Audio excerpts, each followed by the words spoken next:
April 27, 1978. Afghan president is overthrown and murdered. Afghanistan President Sadr Mohammed Daoud is overthrown and murdered in a coup led by pro-communist rebels.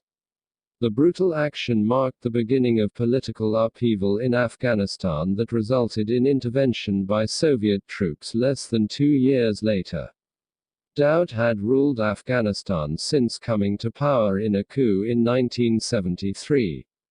His relations with the neighboring Soviet Union had grown progressively worse since that time as he pursued a campaign against Afghan communists. The murder of a leading Afghan Communist Party leader in early April 1978 may have encouraged the communists to launch a successful campaign against the Daoud regime later that month.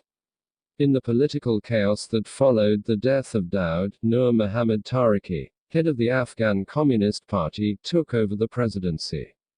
In December 1978, Afghanistan signed a 20-year friendship treaty with the Soviet Union, by which increasing amounts of Russian military and economic assistance flowed into the country. None of this, however, could stabilize the Tariki government. His dictatorial style and his decision to turn Afghanistan into a one-party state alienated many people. In September 1979, Tariki was himself overthrown and murdered.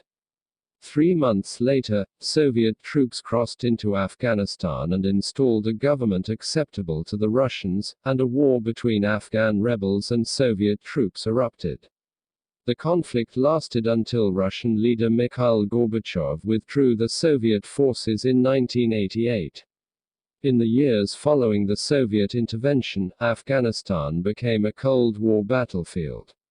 The United States responded quickly and harshly to the Soviet action by freezing arms talks, cutting wheat sales to Russia, and boycotting the 1980 Olympic Games in Moscow. Tension increased after Ronald Reagan became president in 1981. The United States provided arms and other assistance to what Reagan referred to as the freedom fighters in Afghanistan. For the Soviets, the Afghanistan intervention was a disaster, draining both Soviet finances and manpower. In the United States, commentators were quick to label the battle in Afghanistan Russia's Vietnam.